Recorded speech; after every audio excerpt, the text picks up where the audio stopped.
Alright, सो स्वागत है आप सभी का आज के न्यू मार्केट एनालिसिस वीडियो में। ऑलराइट, तो चलिए चार्ट्स पे चलते हैं और स्टार्ट करते हैं। जैसे कि आप सभी देख सकते हैं, आज का जो मोमेंटम है ये 5 मिनट चार्ट में हमको देखने को मिल रहा है, जो कि कहीं ना कहीं बहुत ही एक अच्छा और एक एग्रेसिव स्विंग हमको देखने को मिला सेलिंग साइड में। जैसे कि हमने डिस्कस किया था कल भी कि मार्केट में क्या क्या मैक्सिमम प्रोबेबिलिटी केसेस हो सकते हैं। सो अगर कल का वीडियो आप लोगों ने देखा है तो आप लोगों को बहुत ही इजी लगा होगा आज का मार्केट कैप्चर करने के लिए, और बहुत ही अच्छे से आपने एग्जीक्यूशन किया होगा। क्यों? क्योंकि कल मैंने बहुत ही क्लियर कट बोला था, अगर मार्केट इन लेवल्स को ब्रेक डाउन करता है तो वो अपने आप में ये कंफर्मेशन है कि मार्केट एक सेलिंग साइड का मूव बहुत ही एग्रेसिवली और बहुत ही अच्छा दे सकता है, और थ्रू आउट द डे भी मार्केट एक अच्छा सेलिंग डे कंसिडर किया जा सकता है। जैसा कि हमने डिस्कस किया था वैसा ही मार्केट ने रिएक्ट करा, और आप सभी देख सकते हैं इन चीजों को। पिछले कुछ दिनों में हमने काफी एनालिसिस किए हैं, और अगर आप देखेंगे वीडियोस और चार्ट्स को समझेंगे तो आपको पता चलेगा कि हम काफी हद तक मोर देन 70% टाइम हम बहुत ही अच्छा एनालिसिस कर पा रहे हैं। हम जो केसेस या जो सिनेरियोज हम डिस्कस करते हैं या फिर हम प्रिपेयर्ड रहते हैं जिन चीजों के लिए, मार्केट उन्हीं तरीके से रिएक्ट करने की बहुत हद तक कोशिश करता है। सो ये तो हुई आज की बात। आज निफ्टी में बहुत ही अच्छा मोमेंटम देखने को मिला। सो देखिए, अब आज की अगर मैं बात करूं, अगर आप एंट्रीज की बात करें तो आप कहां पे एंटर कर सकते हैं मार्केट में। देखिए, सबसे पहले आपको जो चार्ट नेचर या सेंटिमेंट समझने की जरूरत है वो ये कि मार्केट फ्लैट खुला, प्रीवियस सपोर्ट का ब्रेकडाउन दिया, नेगेटिव साइन। तो क्या आपको यहीं पर एंटर करना चाहिए था? इसका आंसर है नो। क्यों? क्योंकि हमें चाहिए कि जब तक मार्केट में एक सेकंड कैंडल उसका लो ब्रेक नहीं कर पाती, जब तक हम वेट ही करते हैं, बिकॉज ये कंफर्मेशन थोड़ी है। ये तो एक हमको साइन मिल गया अच्छा कि हाँ चलो मार्केट नेगेटिव है, प्रीवियस सपोर्ट टूट गए। लेकिन हम एंटर किस जगह पे कर सकते थे? तो एंट्री के लिए आपको कैंडल्स को समझ में आना चाहिए, मार्केट सेंटीमेंट को समझ में आना चाहिए। तो मैं समझाता हूं आपको। देखिए, फर्स्ट सेलिंग स्विंग क्रिएट हुआ, उसको आप इग्नोर करिए, ठीक है? क्योंकि ये एक स्विंग नहीं था, ये एक सेलिंग कैंडल था। तो हम जो जिस चीज को हम फर्स्ट स्विंग कंसिडर करेंगे that will be this two green candles. क्यों? क्योंकि एक स्विंग में more than one candle should be there, तो ये फर्स्ट स्विंग ही कंसिडर किया जाएगा। तो मार्केट में जो एक स्विंग क्रिएट हुआ, बाइंग स्विंग, ठीक है, क्या वो प्रीवियस ओपनिंग के पास जा पाया? आंसर इज नो, नहीं जा पाया, हमको देखने को मिल रहा है। उसके बाद मार्केट ने क्या किया? सेलिंग आई, फिर एक सेलिंग आई, और ये जो आपको लास्ट में एक कैंडल दिख रहा है ये वाला, ये एक फाइनल डिसीजन कैंडल था, जिसके बाद मार्केट को ये डिसाइड करना था कि क्या मार्केट यहाँ से ऊपर की तरफ पुश करेगा या फिर फर्दर नीचे की तरफ मूव करेगा। तो मार्केट ने प्रीवियस कैंडल का लो निकाला, उसका लो निकाला, अच्छा क्लोज दिया, प्रीवियस बाइंग स्विंग के नीचे हमको एक क्लोज मिला। तो यहीं पे यही एक कंफर्मेशन पॉइंट था आपके लिए एक एग्रेसिव सेलिंग का, एक एग्रेसिव एग्जीक्यूशन का, कि यहाँ पर आप कहीं पे ट्रेड ले सकते हैं। ये तो रहा एक एग्रेसिव एंट्री पॉइंट। अब उसके बाद अगर आप देखें तो दूसरा एक कंजर्वेटिव ट्रेड क्या हो सकता था आज के लिए? दैट विल बी कि मार्केट का फर्स्ट सपोर्ट ब्रेकडाउन।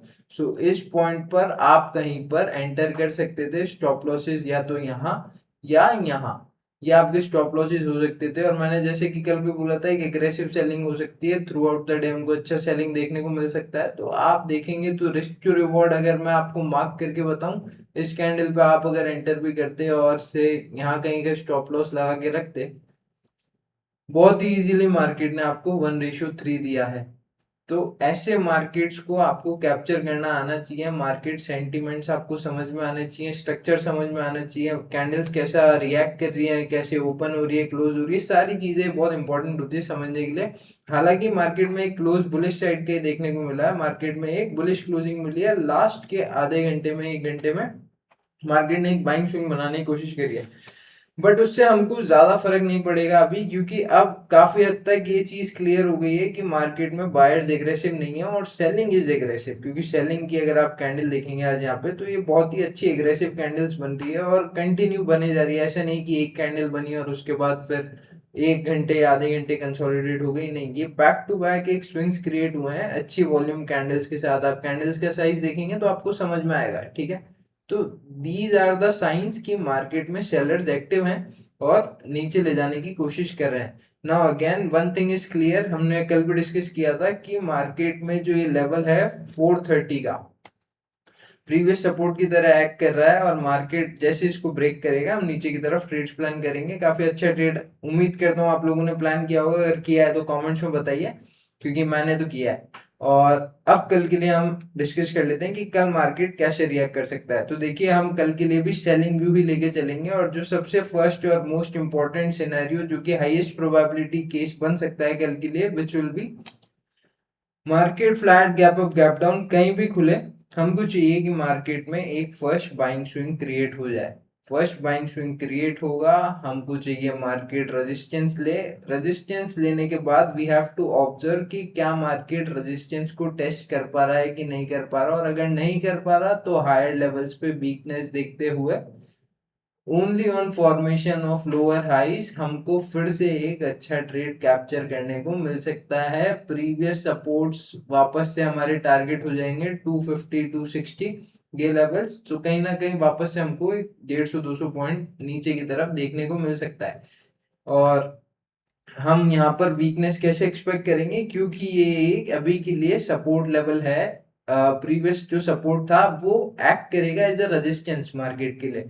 सो जरूरी नहीं है कि इसी लाइन पे, जैसे मैंने अभी आपको बना करके दिखाया, कि एग्जैक्ट नहीं पे टच हो, मार्केट हो सकता है थोड़ा बहुत ऊपर भी आए, बट हमको ऑब्जर्व करना है, हमको चार्ट्स को रीड करना आना चाहिए। आपको जहां पर भी वीकनेस दिखेगी वहीं पे आप जो है शॉर्ट सेलिंग के लिए अच्छी पोजीशंस क्रिएट कर सकते हैं। So this will be the first and most highest probability setup जो कि कल मार्केट क्रिएट कर सकता है। ओवरव्यू नेगेटिव लेके चलेंगे, और नेगेटिव भी इसलिए लेके चलेंगे क्योंकि अगर आप देखेंगे तो यहाँ पर एक ब्रेकडाउन हमको देखने को मिल चुका है प्रीवियस सपोर्ट का। अब मार्केट में अगर ये एक रिट्रेसमेंट है या एक रिटेस्टिंग होगी वापस से सपोर्ट लेवल्स पे, क्लियर करके बता दूं आपको।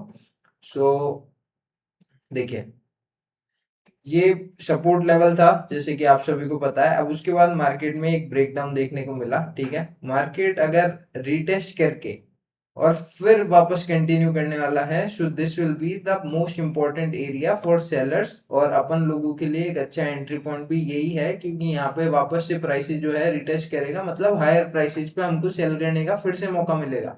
और अगर ऐसा मिलेगा तो हमको रिस्क टू रिवॉर्ड जो है वो बहुत ही अच्छा मिल सकता है, इसलिए हम वापस से हायर लेवल्स पे सेलिंग करना पसंद करेंगे। This is the first scenario and most important and highest probability scenario, ठीक है। Now second thing, what is the other case, क्या हम बाइंग साइड की तरफ अभी कुछ प्लान करेंगे? तो अभी मैं पर्सनली बाइंग साइड की तरफ कुछ भी प्लान करने की नहीं सोच रहा हूँ। So the second most important and highest probability setup will be कि market flat gap up gap down. अगर हमको कहीं पे भी इस तरीके से भी आप मान सकते हैं इसको, कि अगर मार्केट थोड़ा बहुत भी गैप अप खुल के आज की क्लोजिंग के पास अगर सपोर्ट लेता हुआ हमको दिखेगा, तो लोअर हाइस के कंफर्मेशन पे वीकनेस देखते हुए हम वापस से एक छोटा ट्रेड यहाँ पे कैप्चर कर सकते हैं। This is the second scenario, and the third and the last important scenario will be कि अगर मार्केट फर्स्ट स्विंग सेलिंग का देने के बाद अगर आज के सपोर्ट लेवल्स तक आ जा रहा है, तो हमको ऑब्जर्व करना है कि क्या मार्केट रेजिस्टेंस लेवल को टेस्ट कर पा रहा है, क्योंकि अगर ये रेजिस्टेंस को टेस्ट नहीं करेगा तो मार्केट में वीकनेस रहेगी, और वीकनेस को देखते हुए ही हम अच्छे कैंडल क्लोज और कॉन्फर्मेशन पे एक अच्छा सा नीचे की तरफ भी सेलिंग साइड का ट्रेड प्लान कर सकते हैं। रिस्क टू रिवॉर्ड हम एग्रेसिव रख सकते हैं अभी भी, क्योंकि मार्केट में जो है सेलिंग कंटिन्यू हो रही है। तो आप लोगों को एटलीस्ट 1:3 तो रखना ही चाहिए, क्योंकि उससे नीचे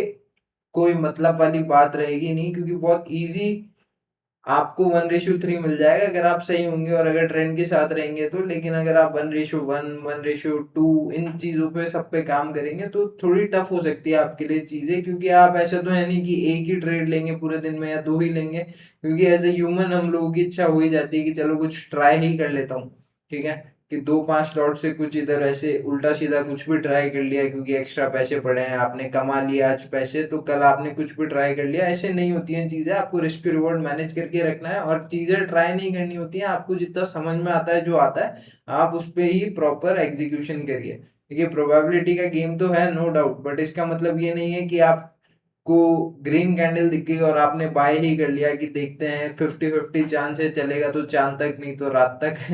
तो वैसा नहीं होना चाहिए। आपके सेटअप्स, आपके एग्जीक्यूशन, आपके प्लान्स के हिसाब से आप अपना डे प्लान करके रखिए। आपको सारी चीजें एक दिन पहले या मॉर्निंग में मार्केट ओपन होने से पहले पता होनी चाहिए कि आपको क्या ढूंढना है आज मार्केट में, या आप मार्केट से क्या चाहते हैं। अगर आपको पता होगा तो बहुत इजी हो जाएगा आपके लिए। तो आज के लिए इतना ही दोस्तों, यही 3 सिनेरियोज थे जिनकी कल बहुत ज्यादा प्रोबेबिलिटी है, और उसके अलावा हम मिलते हैं कल के एनालिसिस वीडियो में न्यू एग्जीक्यूशन के साथ। तो चलिए मिलते हैं कल, तब तक के लिए गुड डे, बाय।